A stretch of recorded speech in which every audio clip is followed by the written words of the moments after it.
வணக்கம் மக்களே, சற்று முன் வெளியான முக்கியமான அறிவிப்பு.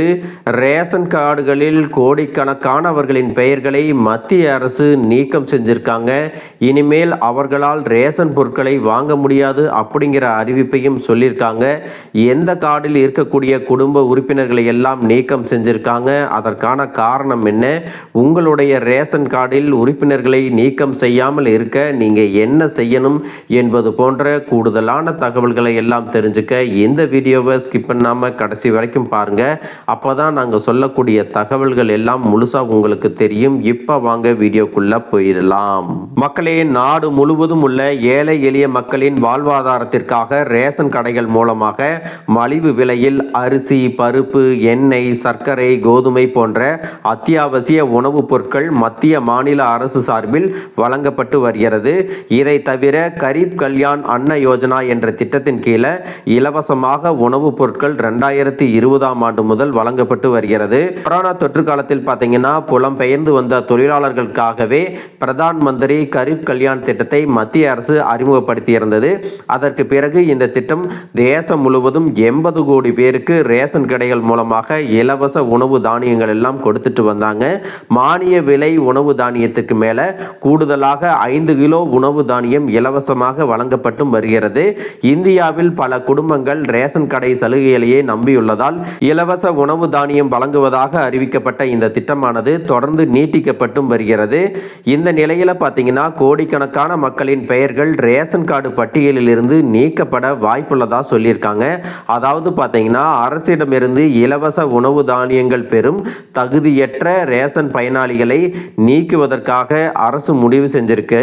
யாருக்கெல்லாம் இந்த ரேஷன் கார்டில் இருந்து பெயர்களை நீக்க போறாங்க அப்படின்னு பார்த்தீங்கன்னா வருமான வரி செலுத்துபவர்கள், சொந்தமாக கார் வைத்திருப்பவர்கள், கம்பெனிகளில் இயக்குநர்களாக இருப்பவர்கள் என்று பலரும் இந்த லிஸ்டில் இருப்பதாக தெரிகிறது.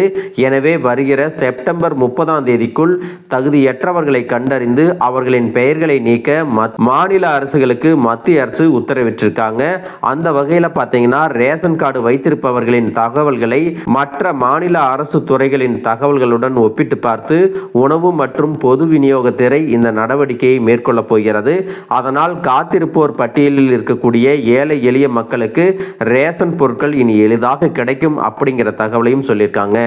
மக்களே, இது தொடர்பாக மத்திய அரசு என்ன அறிவிப்பை சொல்லியிருக்காங்க அப்படின்னா, வருமான வரி செலுத்துபவர்கள், சொந்தமாக கார் வைத்திருப்பவர்கள், நிறுவனங்களில் இயக்குநராக செயல்படும் நபர்கள் போன்றோர் இலவச மற்றும் மானிய ரேஷன் உதவிக்குரிய நபர்கள் அல்ல. இவர்கள் சமூக பாதுகாப்பு திட்டங்களை தவறாக பயன்படுத்தக்கூடாது அப்படின்னு சொல்லியிருக்காங்க. எனவே மாநில அரசுகள் வருகின்ற செப்டம்பர் 30ஆம் தேதிக்குள் தகுதியற்ற பயனாளிகளை பட்டியலில் இருந்து நீக்க வேண்டும் அப்படின்னு சொல்லியிருக்காங்க. இது ரேஷன் பொருட்கள் உரிய பயனாளர்களுக்கு சென்றடைவதை உறுதிப்படுத்தும் அப்படிங்கிறதையும் சொல்லியிருக்காங்க.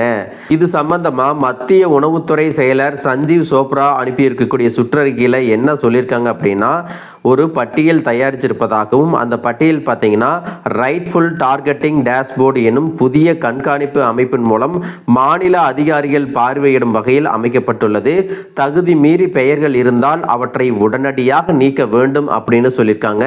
2021 முதல் 2023 வரைக்கும் பார்த்தீங்க அப்படின்னா நாடு முழுவதும் 1.34 கோடி போலியான அல்லது செயல்படாத ரேஷன் கார்டுகள் ஏற்கனவே நீக்கப்பட்டுள்ளன. அடுத்த கட்டமாக தற்போது தொடங்கப்பட்டிருக்கும் இந்த புதிய பரிசோதனையும் அரசின் திட்டங்களை நியாயமான பயனாளிகளிடம் கொண்டு சேர்க்கும் வகையில் அமைந்துள்ளது. நகர்ப்புறங்களில் 50% மக்களுக்கும், கிராமப்புறங்களில் 75% மக்களுக்கும் மானிய விலையில் உணவு தானியங்கள் வழங்கும் தேசிய உணவு பாதுகாப்பு சட்டத்தின் அடிப்படையில் இந்தியா முழுவதும் ஆகஸ்ட் 19, 2025 வரைக்கும் பார்த்தீங்கன்னா 19 கோடியே 17 லட்சம் ரேஷன் கார்டுகள் கொடுக்கப்பட்டிருக்குது. இதில் 76 கோடியே 10 லட்சம் பேர் இந்த திட்டத்தின் கீழ் பயனடைஞ்சிருக்காங்க அப்படிங்கிற தகவலையும் சொல்லியிருக்காங்க. மக்களே, இதில் கவனிக்க வேண்டிய முக்கியமான விஷயம் என்ன அப்படின்னு பார்த்தீங்கன்னா, ஏழை மக்களுக்கு உணவுப் பொருட்கள் கிடைக்க வேண்டும் என்பதே அரசின் நோக்கமாக இருப்பதால் தகுதியற்றவர்கள் ரேஷன் கார்டு வைத்திருந்தால் தகுதியான ஏழைகளுக்கு அந்த சலுகைகள் கிடைக்காமல் போகலாம். எனவே ரேஷன் கார்டு வைத்திருப்பவர்கள் தங்களது தகுதியை சரிபார்த்து கொள்ள வேண்டும் அப்படின்னு சொல்லியிருக்காங்க. அந்தியோதயா, அன்ன யோஜனா மற்றும் முன்னுரிமை ரேஷன் கார்டுதாரர்கள் கட்டாயமாக அனைத்து குடும்ப உறுப்பினர்களின் கைவிரல் ரேகையை பதிவு செய்வது அவசியம் அப்படிங்கிற தகவலையும் சொல்லியிருக்காங்க. மக்களே, இந்த வீடியோ உங்களுக்கு ரொம்பவே பயனுள்ளதாக இருந்திருக்கும் அப்படின்னு நினைக்கிறேன். இது போன்ற அரசு அறிவிக்கிற அனைத்து உண்மை அப்டேட்களையும் தெரிஞ்சுக்க நம்ம சேனலை சப்ஸ்கிரைப் பண்ணுங்க. வீடியோ பிடிச்சிருந்தா ஒரு லைக் பட்டனையும் தட்டி விட்டுருங்க. தேங்க்யூ ஃபார் வாட்சிங்.